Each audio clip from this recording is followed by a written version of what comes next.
He had a table that could have fed an army and still looked lonely. The mahogany was polished to a mirror, broad planks swallowing the light from the chandelier above. Silverware lay like soldiers, aligned and useless without the rhythm of conversation. One chair was pulled out, small in the expanse. The single plate waited beneath the soft cone of lamplight, steam ghosting up and dissolving in the air that never quite warmed his penthouse. Caio Montenegro Lacerda sat at that plate every evening. He sat because it was what he did, the same way his suit fit and his schedule arrived on his assistant's phone precisely at 9. He sat because the space around him accepted his stillness without asking questions. The city beyond the floor-to-ceiling windows hummed with traffic, distant sirens, the clink and thrum of other people's lives.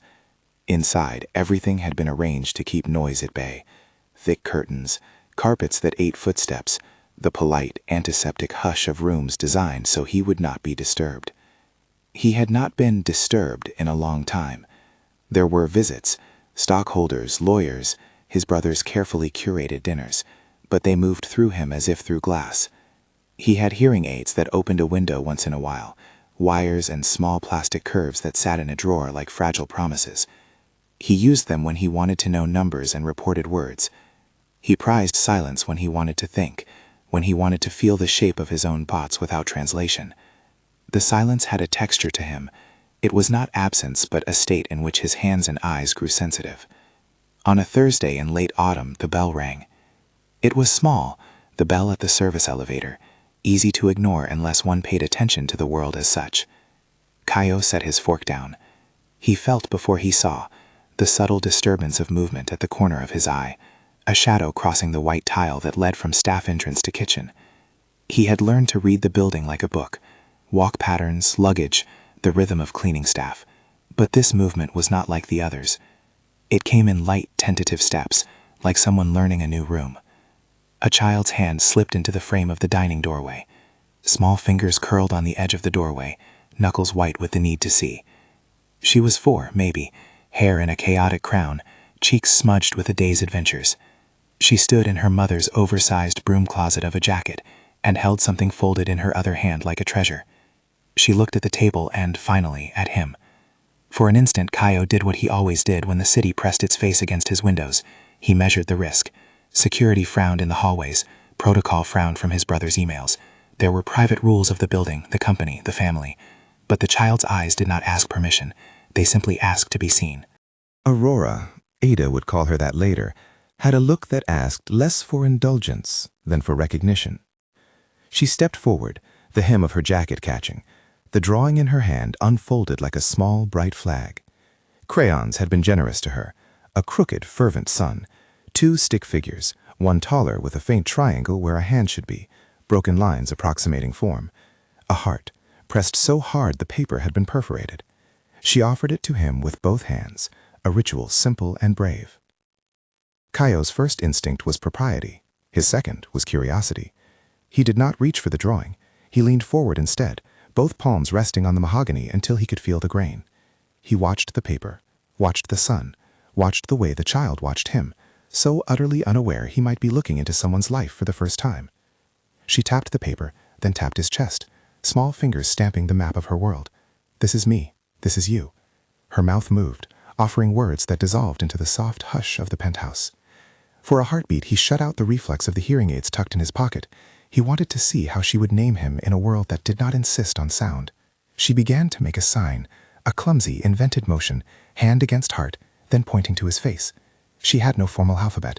Her fingers drew a circle in the air like a little sun, and in that circle she folded him into a word of her own making. Caio watched, and it felt, absurdly, like being learned by someone else. He slid his palm over the drawer, found the small case, fumbled with the plastic like a man who had been gifted the return of a language. The tiny devices clicked awake with a faint mechanical whisper. When he placed them, the world shifted. The refrigerator's low whir, the far hum of an elevator, the muffled voices outside the service door. They arrived not as a flood but as a cautious stream, allowing him to choose which sounds to let in. Aurora did not react to the sounds. She reacted the way a child reacts to the small miracles of adults, by doubling down on her own brand of language. She tapped the paper again, then reached out and laid her palm on his, fingers splayed. He learned that evening what it meant to have someone teach you how to listen without sound. She showed him her pink lunchbox, proudly clasped under her arm, its sticker peeling at the corner. She opened it to reveal a sandwich wrapped in wax paper, a tiny plastic spoon, a juice box with a cartoon fox smiling up. She offered him the sandwich with solemnity, as if proposing an alliance.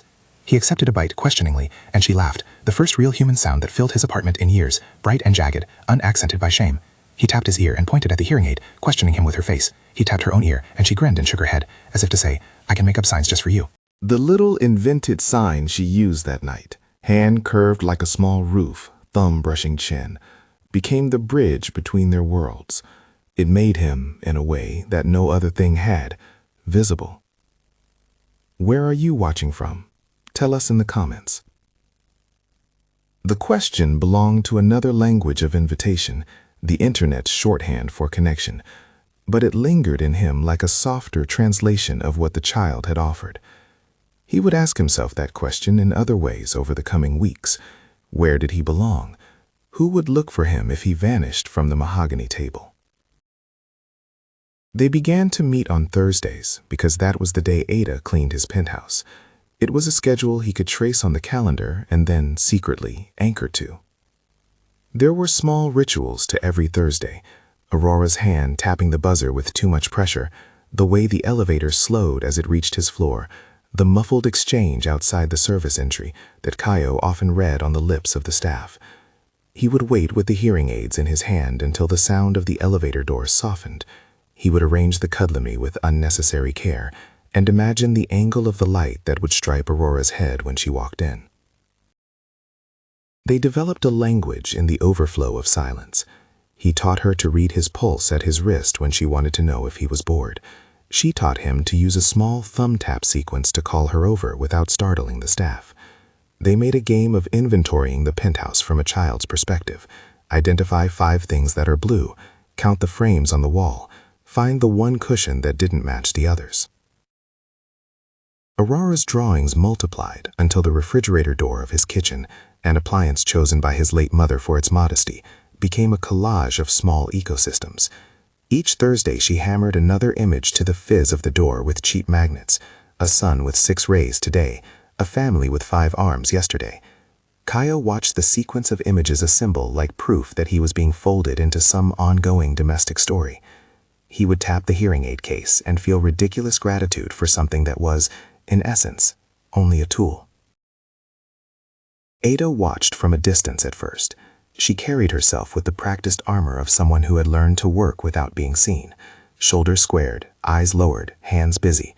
She was in her early 30s, hair pulled away in pragmatic knots, palms calloused from scrubbing and hauling. Her eyes, though, betrayed the softness she kept for Aurora, an affection that was fierce and guarded at once. When she found her daughter at the dining table on the first night, alone and offering treasures, she had forgotten to be polite. She had expected to find remonstration. She had not expected Caio, a man who could fill whole rooms with his absence, to own such patience. He did not fawn. He did not gawk. He let Aurora be competent. He listened in his way, attentive, not presumptuous. There was a quality of respect that settled into Ada's shoulders like a weight she could bear. It made her wary in the best possible sense. Money and class did not evaporate in the span of a few weeks. They threaded through each exchange like a stubborn seam. Ada measured every kindness against what it might cost her daughter, exposure to gossip, to long silences that could be misread by those who like to draw conclusions.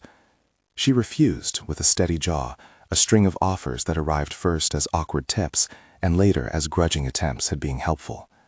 She would accept, on principle, a sweater if it fit Aurora. She would never accept a check that could be whispered about in staff rooms. Pride is not always stubbornness. Sometimes it is a protective garment folded carefully around a child's future. The staff noticed. Julia, his secretary, was the sort to notice the small ruptures that ripple in a building like a stone dropped in a pond. She saw Aurora's lunchbox appear in the staff locker room and lingered over the drawing magneted to the fridge in the penthouse. She watched the pattern of Thursdays tip into habit. She watched Caio grow taller in the company of a child, as if the presence of someone who needed to be seen expanded him physically. Julia made notes for herself. Notes became reports. Reports became a conversation in the vice president's office. Caio Montenegro Lacerda received the reports as if they were a professional violation. He heard things in the same clipped, strategic way he managed the hotels and the investments, but everything that threaded through his life was filtered by a ledger of risk. Caio's image, Henrique believed, was part of the brand the family had labored to build. The company's hotels were curated experiences where nothing occurred without calculation. A story like a millionaire dining with the child of a cleaning woman could be framed as charity, a scandal, or as the sort of narrative columnists glom onto because it named the family's soft underbelly. Henrique could not imagine the alternative, that his brother, the man who had always kept his life small by design, had chosen for reasons that did not fit neatly into a balance sheet. He could not imagine, at least at first, that Caio's silence had been made into an unexpected room where the human impulse to belong could creep in. He called. He used terse sentences at first, businesslike. He demanded facts, a list of occurrences, a copy of the staff log for Thursdays. Caio answered in his short written notes and in gestures across their shared table when they forced family dinners that felt like interrogations. Caio did not make a big case for anything. He owned his truth the way he owned his suits, simply, without explanation. "You can't be casual about optics," Henrique scrawled once in bold on a company memo, and then underlined it for emphasis. "We have investors. We have standards." There was, in Enrique's mind, a loyalty to the family's continuity that justified his insistence. He worried less about Caio's happiness and more about what Caio's choices would expose, the possibility that the brand would fracture under the weight of messy humanity. In his careful calculus, they were both preserving a legacy and preventing a cascade of small, unprofitable rumors. Ada's name came up in Enrique's meetings like any employee's might, a line on a page. The human details were scrubbed away until all that remained was a risk assessment. He found it impossible, at first, to imagine a 4-year-old in his brother's life without inferring motive. He suspected, in the silence of his boardroom, that the world would infer the same. The first confrontation was private and aimed. Enrique cornered Julia in a glassed office that smelled faintly of coffee and disinfectant. He asked questions that were less about what had happened than what the rumors might have turned into if left unchecked. He wanted distance, containment. He proposed policies disguised as counsel. Clearer barriers between employers and staff, stricter supervision, perhaps the reassignment of Ada. The language was careful, almost procedural. There was no malice, only a man who had made a career out of containing risk. Word reached Caio not through a formal memo, but through the way the apartment felt colder on a Thursday, as though someone had adjusted the thermostat of the world and taken warmth out. There were more attendant staff in the lobby, more eyes in the hallway. There were emails in his inbox, brief and businesslike, asking for a meeting to clarify appropriate interactions. He did not see these as threats. He read them as the world pushing against a small new habit. He answered with notes and hand gestures, with the same quiet insistence he had used to run a hotel from a wheelchair of silence when the family meetings required him to pose. Caio did not believe in bulldozers, but he also believed in the stubbornness of small things. If Aurora wanted to draw suns on his refrigerator, he would keep a magnet ready. But the pressure did not stay papered behind Julia's glass. It migrated into the domestic tension of Ada's life. She began to look over her shoulder in the staff kitchen and stopped lingering near the penthouse door after a shift. A neighbor at the tenement where she lived, an older woman who had scrubbed floors since her hair was dark, told her tales of what happened when one accepted a wealthy man's favors. They were cautionary and unlikely, but the seed of doubt is precise in its work. It follows the same path as a bloodline, moving on even when the logic is unkind. One Thursday, Ada appeared with a new stuffiness. Aurora's smile that morning was more guarded.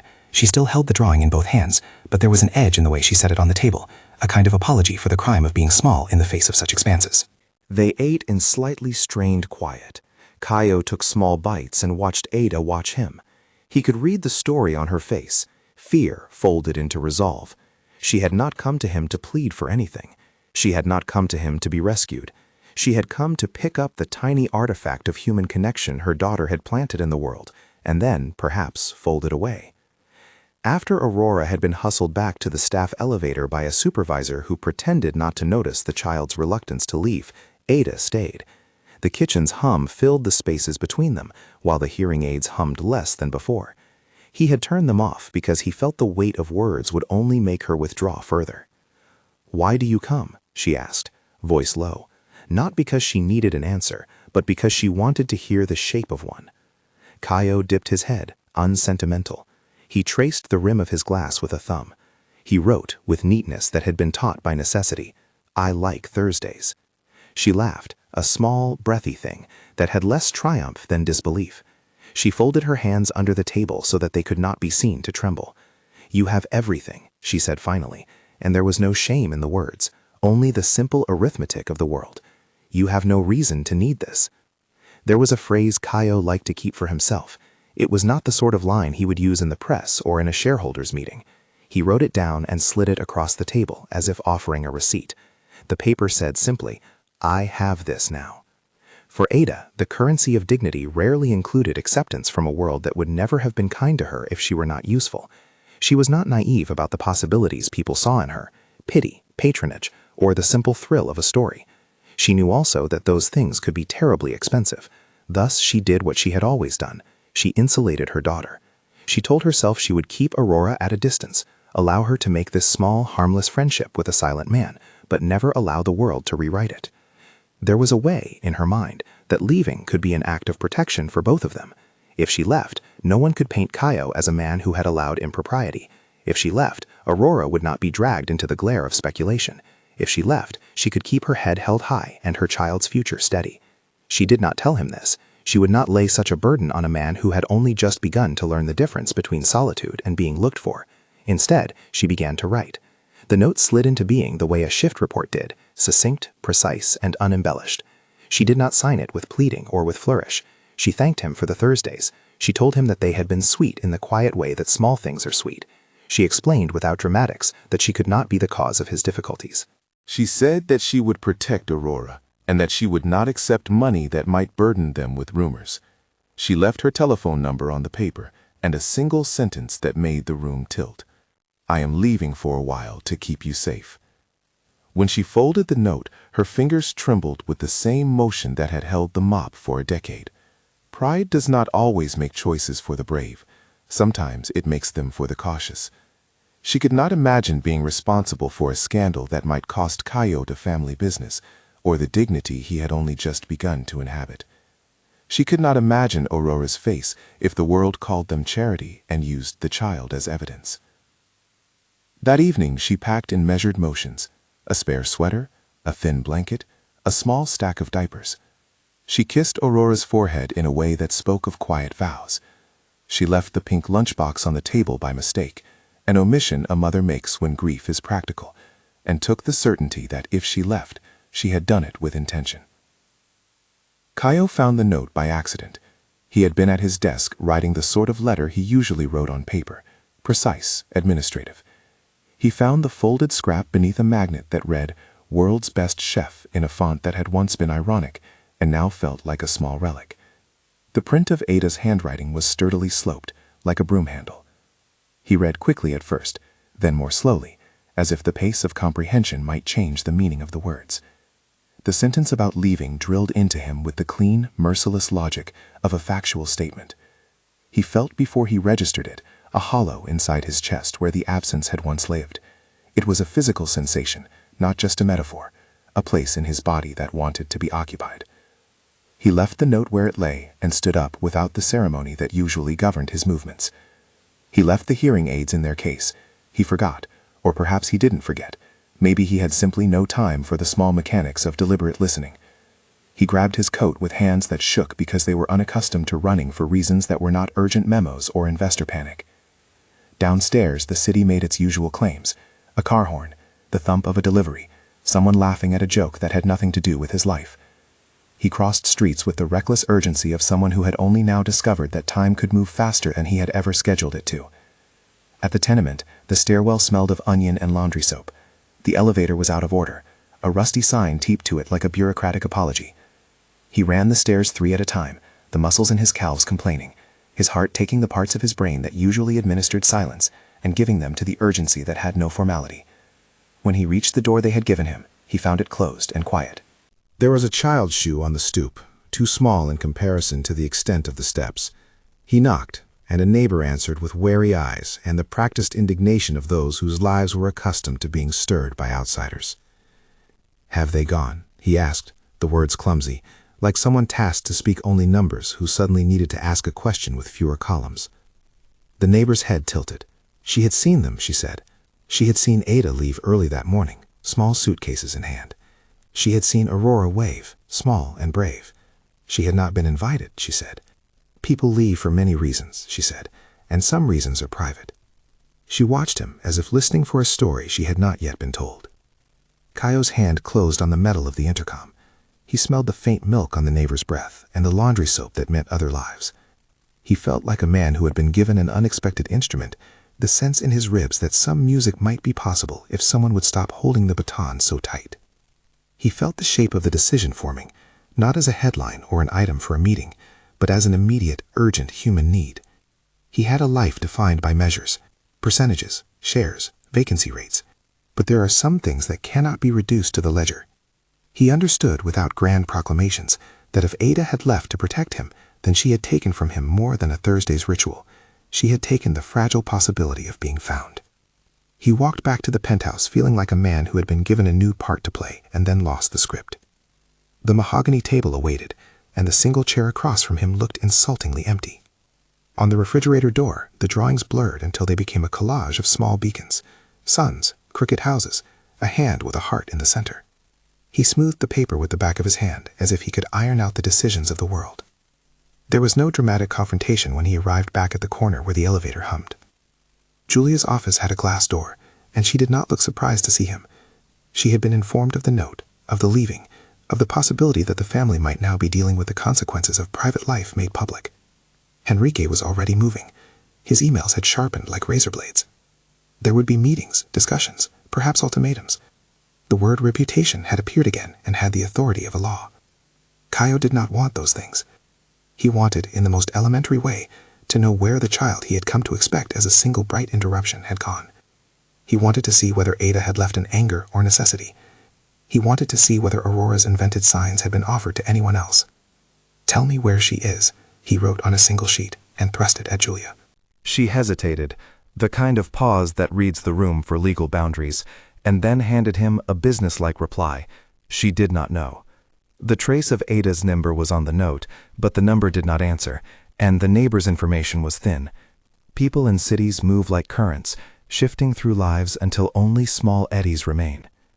He felt the walls of the penthouse close in, with the density of someone who had always been able to handle weight in the form of assets, but not in the form of absence. He wanted to call Henrique, to demand that the family stop making decisions for him, to insist that the company's metrics could not be applied to the life of a child who did not understand strategy. Instead, he went to the window and looked at the city spread below. 1,000 meetings he could call, 1,000 memos he could write. None of them would bring back the sound of Aurora's laugh. None of them would answer the unadverted, pure question a child had asked him the week before. "Will you be here?" He imagined, in the battered privacy of his thoughts, Aurora wearing his coat when it was too long for her mouse-sized shoulders, scuffing along beside her mother as they moved through a life that had always asked more than it gave. He understood them, how much courage leaving required, not the bravado of dramatic gestures, but the slow, accumulative courage of choosing protection over momentary comfort. Ada had chosen that courage. Caio sat at the mahogany table and ran his finger across a place where the varnish had been nicked. He thought about the ways in which the world measures worth, and the ways in which he had allowed those measures to stand in for belonging. He thought about the note folded like an animal in his kitchen, small, efficient, loving in a way that left no room for grand illusions. He did not yet know what he would sacrifice to retrieve them. He did not yet know if the choice would cost him the family business he had worked under in silent compliance, the brand that had been polished by a generation before him. He only knew that the hunger in his chest would not be settled by reports and meetings. The hearing aids lay in their case on the table, quiet and patient. He slid them into his ears because the mechanical whisper was a convenient clarity, because sometimes hearing what other people said aloud helped him decide what to do. He did not expect the gust of noise that followed. City life seemed suddenly invasive in the small apartment. But noise was manageable. The unmanageable thing was the absence of Aurora's small hand on his palm, and the way a child's invented sign could make a man feel like a house finally reached.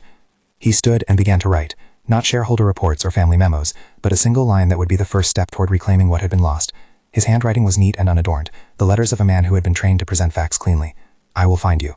He folded the note and slid it into his coat pocket. Then he went to the door, not yet ready to run, but certain that he would not allow inertia to be the final arbiter of their lives. Outside, the city awaited with its indifferent pace. The mahogany table held a space where absence and presence intersected, where the line between power and tenderness had been drawn and redrawn. He closed the penthouse door behind him with the quiet flourish of someone who had been handed a choice and decided, at least for the moment, that life demanded he answer it. He moved through the city like someone carrying a private weather system. Urgency hummed under his skin, and everything else took on the pale, indifferent hue of background. He did not call the press or issue proclamations. He had not learned publicity as a tool of intimacy. Instead, he called the small, practical things that could point him toward them: the building's concierge, the driver who sometimes ferried staff, a woman in the laundry room who remembered faces. He did not hire detectives or lawyers at first. He walked, asked, listened, with the sort of attention that had little to do with sound and everything to do with looking at people and their small gestures. Julia gave him names with an economy that was not unkind. She left messages on desks and sent texts that she pretended were formal inquiries, but that smelled faintly of hope.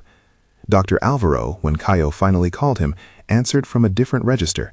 The lawyer's voice was careful, the kind that maps consequence. "This could become a reputational risk," he said. "If you insist on pursuing them, we should be prudent." Caio wrote one-word replies, and the rest he conveyed with gestures when they met in person. Short, precise. "I need to find them." Alvaro's pen kept moving, not in judgment, but in inventory. Henrique chose a different strategy. He moved through numbers and leverage. He sent messages to the board that were not addressed to any one person, but that had Caio's name printed like a soft injunction. He scheduled meetings and left nothing to chance. Security protocols tightened. An internal memo reinforced the boundaries between staff and executives, and a terse note from Human Resources arrived in staff inboxes, reminding everyone of appropriate conduct. Henrique did not shout. He did not need to. He had learned how to corral unease into formality. Word moved faster than Caio suspected. A cleaner in the building told a friend across town, and within days the rumor, half true and like all rumors dangerously complete, breathed itself into other networks. Newspaper columns batted at the edges of the story, hungry for narrative edges. A wealthy, reclusive heir found in the company of a cleaner's child. What did it mean? What would it cost?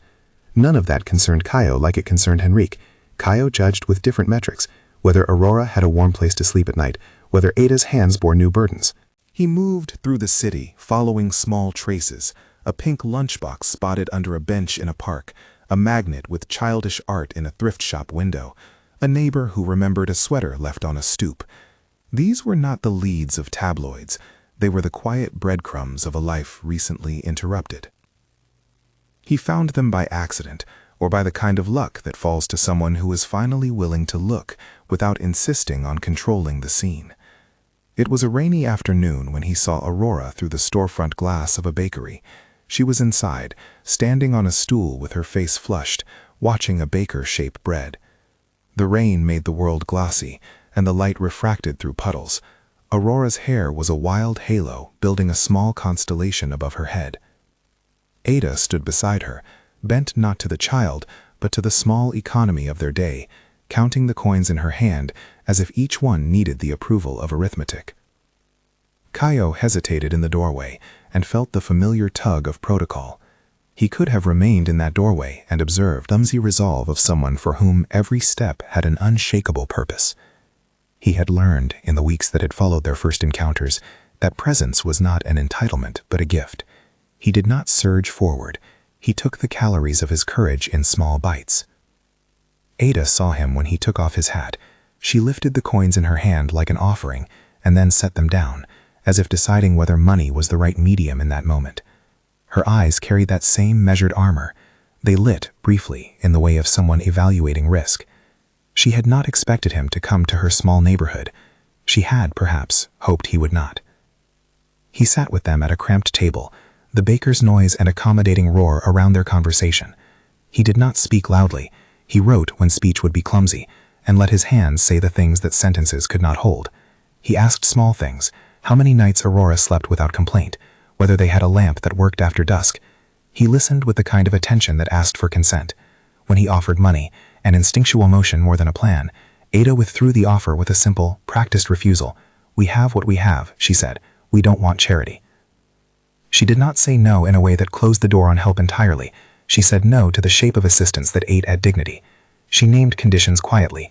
If he wanted to help, do it through ways that did not put Aurora in the spotlight, not by waving checks or buying stories, but by supporting quietly. He could pay for better diapers without a photograph. He could arrange for a pediatric appointment without making it a press release. He could, she allowed with a narrow, pragmatic voice, leave a small deposit for a school fund if it was anonymous and legally clean. That was the only kind of financial exchange she would accept, those that did not reframe her life as a spectacle. Caio received that boundary as if it were a map. He accepted the terms without fanfare, and in doing so, he acknowledged the truth that Ada had made clear long ago. Love cannot be reduced to a check. Aid must respect the person it touches. He made those arrangements quietly, through Alvaro, who set up a discreet account that flowed into practical things. It was not charity, it was a consented partnership with boundaries. Henrique was not satisfied by such quiet. He escalated. The boardroom that had once tolerated Caio's reticence now became an arena where Henrique's words rang with a different kind of authority. He laid out a scenario with the calmness of a man listing liabilities. Perception affects profit, he said. Investors want predictability. If your brother's choices destabilize our image, we cannot guarantee continuity. He proposed a clear line. Either Caio accepted a formal distancing that would reassign him some positions and limit his public interactions, or the board would act to restructure leadership in a way that would remove his influence. It was not a direct threat so much as a procedural certainty. Henrique made it sound like the inevitable motion of a market, that personal decisions are not insulated from institutional consequence. Alvaro counseled caution, and Julia looked at Caio with that particular tenderness of someone who had seen him make small private rebellions and then tended the fallout. If you push back, Alvaro said, they can remove certain privileges. You might lose control over hotel holdings. It's not a hypothetical. When Caio heard the mechanics of the threat, he did not flare with righteous indignation. He felt the ledger burn in his hands in a way that had more weight than public statements. He thought of the hotels and the jobs attached, the people who worked because of structures the family had built. He thought of shareholders and what destabilizing moves could cost families who had no stake in his private life. He also thought of Aurora's small palm against his, of the way she had invented science so she could know him. He chose, as he had chosen small things before, with a clarity that surprised even him. He called a meeting, not to fight for his titles, but to state where his priorities now lay. He did not resign in anger. He offered an exchange. He would step back from certain corporate duties if the family could accept that his private life would be his to live. He would, in their legal language, offer to relinquish administrative control over day-to-day operations and to place some shares in a trustee structure that would protect staff and the investments he cared for. He would accept reduced public duties if that allowed him to keep Aurora and Ada in his life without forcing them into a spectacle. Henrique saw it as surrender at first. He read the concession as something he could credit like a victory. There was a smugness in the way he accepted the terms, but there was also a fissure he could not mask. His brother had not folded entirely. Caio's choice would cost him corporate control and perhaps the particular respectability that Henrique cultivated. But the board voted. Contracts were redrawn. The market reacted in polite ripples. There was no sudden collapse of business. There was instead an adjustment. An index shifted. People noticed, and then they noticed other things. None of that erased the other pressure. At the neighborhood bakery, Ada listened with the austerity of someone who had made up her mind more than once. She had thought leaving would be a clean reaction, remove herself as a variable, let the world move on. But the world did not move like that. And while Caio had arranged quiet help, the headlines still bit with a hunger that no one could completely soothe. Ada worried for Aurora. She worried for the way the child would be seen by other children and their parents. She feared pity and the misuse of their names. She feared that acceptance would look like dependence. He summoned Caio in a room where the light came from glass and the air smelled faintly of polished wood. Henrique spoke of investors and legacy, of the brand that had been steered by generations before them. He used the language of guardianship. "You must show restraint," he said. His voice was quiet, but the logic was fierce. Either you put distance between yourself and this situation, or the board will have to act. We cannot allow rumors to become liabilities. There was a ledger of consequences attached, the thin list of corporate actions that could be taken. The underlying threat, unless Caio acquiesced, Henrique would push the board to restructure in a way that would leave him powerless. Caio listened, and in that room, with the city revealing its indifferent geometry beneath them, he made a different calculation. He thought of all the small Sundays and the way Aurora's fingers fit in his palm, and he pressed his face for a moment into the notion that a life chosen is worth more than a life inherited. He told Henrique, without flourish, but with iron steadiness, that he chose a life that included those two women. He would accept whatever professional consequences arrived. He would sign papers to reduce his administrative authority. He would rearrange holdings if that was necessary. He asked only one thing, that Ada and Aurora be left free from public spectacle, and that their dignity not be traded for corporate security. Enrique saw his brother's choice as either madness or courage, perhaps both. He pressed, as a man who runs systems must press, hoping to make the decision easier for himself by breaking the will of the other. But Caio had reached a place where the calculus had been redrawn. He would rather give up position than live without the small invented suns on his refrigerator. He was willing to be less wealthy in the ledger of titles. He was not willing to be less full in the ledger of moments. That clarity came with consequence. The board restructured parts of the family holdings and reallocated certain duties. There was no catastrophic collapse, only a reordering that left Enrique with more public authority and Caio with the private life he had begun to build. The shareholders grumbled, columns wrote, and dinner parties rearranged guest lists. The family's name kept spinning in the usual social orbit. Life, however, kept its own stubborn progression. The day Caio found them for good was neither cinematic nor effortless. There was no slow-motion tableau, no sudden reconciliation orchestrated by the heavens. Instead, it was a small, decisive scene in a corridor outside a pediatric clinic. Aurora sat on a radiator, legs swinging, and finger-painted stickers plastered on her coat like badges. Ada was beside her, filling out a form with a pen, and clicked. Caio stood in the doorway and felt the room recompose itself around his presence. The smell of antiseptic, the low murmur of other parents, the shiver of fluorescent lint. They saw him and paused. That was the instant of evaluative silence, the kind Ada had become skilled at administering. He stepped forward slowly, palms opened in the small ritual of not commanding space. He put his hearing aids in and did not ask for a conversation to be loud. He tapped his ear and then pointed to Aurora in a tiny mischievous mimicry of the way the child had first made a sign for him. He wrote on a receipt with a pen he pulled from his pocket, "I didn't want to create trouble. I wanted to be asked."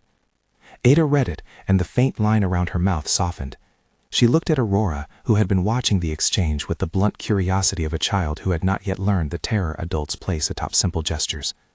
Aurora slid down from the radiator and walked to him, barefoot in the way children sometimes are inside because they are too busy to remember shoes.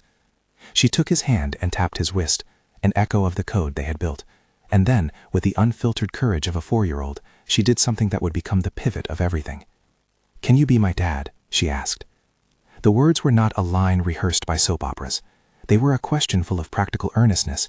Did he have space in his life to be the person who would look out for her and let her invent signs? Ada's face was a study in alarm and wonder. She had rehearsed 100 answers for Caio, but not that one. The room seemed to hold its breath, not in the melodramatic way of scripts, but in the honest animal attentiveness of a small cosmos gathering at a single point. Caio's hands did not tremble. They moved with the steadiness of someone who had learned to be patient with life's small articulations. He put his palm over Aurora's and felt her fingers, small, fierce, warm. He did not answer with a speech. He answered with a gesture. He drew her hand toward his chest, placed his thumb against his sternum, and then held out his hand open, like an invitation rather than a claim. In the invented language they had been composing, he made the small roof sign that Aurora had first shown him. He tapped his chest once to mean, "I will try." Ada watched, and in the space between inhales, something softened that had been taught for decades. She tested him with a question that was both pragmatic and urgent. "Will it change things?" she asked, not obliquely, but with the bluntness of someone assessing risk. He met her eyes, and then held up his hands as if to say, "I know the cost." "It will," he wrote. "It will change what I do with my time and how I sign documents. It may cost me some things. It will be real." He folded the paper and slid it into his pocket. It was an answer that carried consequence and ownership. He did not propose to fix the past. He proposed to be present. Ada did not accept then because of the theater of words. She accepted because she could feel the mechanics of a man rearranging his life. She looked at him as if measuring weight, and then at Aurora, who looked at her mother with a trust that had been honed by breakfasts and scraped knees. Eventually, with a quiet that was major in its consequence, she said, "We will try, but on our terms." It was consent with terms, which was its own kind of dignity. She enumerated boundaries, no public statements without agreement, no gifts that would be shown as evidence of a new narrative, and a clear arrangement for schooling and stability spelled out in legal terms. Caio agreed, and together they worked with Alvaro to make the arrangement explicit in ways that would protect Ada and Aurora from well-meaning intrusions and from the more predatory eyes of rumor. There was no magic in those signed papers, only a framework. It offered the small practical assurances Ada required, guarantees for school fees, clarity about role, and a private mechanism by which any assistance would be delivered without spectacle. Money in that arrangement was practical, not a test of affection, but a tool for building a predictable life. Enrique watched from the periphery, as if he were an executive watching a process refine itself into a known parameter. He was annoyed and unsettled. He did not, ultimately, attempt a theatrical rebuttal. He sat, counted the ways his brother's choice diminished the family's clout, and catalogued them. The board adjusted, and life continued to produce the small ripples of consequence people learned to live with. The months that followed were measured in little rituals. Thursdays mattered less as a calendar landmark and more as part of a new weave. They ate together not as a spectacle, but as a practice. Aurora learned to stir the soup under his supervision. Caio learned how to read the faces of other parents in the preschool yard. Ada learned to accept help that maintained autonomy. The mahogany table, once a monument to emptiness, changed its grammar. It was still the same table, but now it held a child's set of mismatched placemats, a small jar of crayons, and eventually a set of 3 chairs pulled in closer. The timber of the penthouse had changed not because everything became less valuable, but because they had repopulated it with the small human measurements of a family. There were small public adjustments. Caio resigned from certain executive committees. He rearranged shares into trusts to protect his choices and commitments. The press noted but quickly found other appetites. People who had expected a scandal found instead a quiet pivot, and that, in the world's drama, was less consumable. Enrique continued to run certain aspects of the business with a renewed focus. Their relationship became, if not warm, then at least less polarized. He sent a note to Caio, short and managerial, as if they were colleagues now who had once been brothers. They tested the line between family and company like 2 sailors easing away from the rocks. What did not change was the steady evolution of daily life. The refrigerator began to collect new drawings, magnets pressed into service as anchors for affection. Aurora's sun returned with 7 rays and then 8, finally arriving at a configuration that satisfied her sense of balance. The pink lunchbox sat in a corner of the kitchen, used now to hold small treasures rather than to signify an intrusion into a world of polished silver. The hearing aids did not disappear. They became instruments he used and sometimes set down. In quiet moments he would take them out and feel the hum of life without them, and he realized that silence had its own richness. It was not a thing to escape, but a condition to be shared. They learned to make language that was both spoken and signed. Aurora became a fluent intermediary, an odd and joyful teacher who would sometimes correct his hand signs with the confidence of someone who likes to be in charge. She delighted in inventing new gestures. She taught Ada 1 or 2 that were simply theatrical, an exaggerated roof sign that made them all laugh. Those gestures became private codes that meant simple things. Dinner is ready. I am okay. I missed you. They stitched their lives with those small codes, and in that weaving they discovered the texture and the weight of belonging. There were days of tension and small quarrels. Once Ada bristled when an acquaintance implied she was living on charity. She read that implication in a tone that made her hands clench. Caio sat across from her, patient in the way of someone who has learned to be present, and let her speak until her breath eased. He did not take offense at her anger. He respected it as a signal that the boundary had been meaningful and needed reinforcement. They moved forward not because they were perfect, but because they kept choosing each other. Enrique's acceptance was never complete, but it shifted from outright opposition to a careful, resigned tolerance. He attended, begrudgingly, a small birthday party at the Penthouse. He sat at the far end of the mahogany table, one chair left slightly askew, and he watched the way Aurora described the hotel like it was a dragon she wanted to name. It was not affection at first, it was something else. An acknowledgement that a man he had sought to govern had made choices that were not catastrophic enough to destabilize everything. In rare moments, Enrique sighed, as if he were admitting defeat in private. That admission felt like a minor piece. A year unfurled with the slowness of seasons. They marked time in tiny, faithful ways. Aurora lost a tooth and celebrated as if the absence meant advancement. She made a picture that had in the center 3 figures holding hands. She put it on the refrigerator with an overzealous magnet, and Caio, standing at the sink, found himself pausing to look at it as if at a small altar. He ran his fingers over the drawing and felt the trace that had once been showy, and now was sacred. Sometimes he bent to the child and whispered things he could not say elsewhere. He told her about the way his mother had chosen that refrigerator because it felt modest. He told her about the people who had taught him how to be a man without making noise about it. He taught her how to stand on a scale and read its numbers like information, not judgment. She watched him with fierce curiosity and then corrected his hand when his sign did not look like a roof, but more like a hat. Together they kept inventing language. At night, after Aurora slept, The penthouse sometimes felt the old loneliness creeping in, strange and hollow when the small bodies of the day retreated. Caio would sit at the mahogany table and remember the long hours he had once enjoyed alone. He would miss that old quiet sometimes, not because it had been a luxury, but because it had been an old companion. Then he would open the drawer where Aurora's drawings gathered and find one creased and faithful with a sun and a tiny caption and a child's scrawl, family.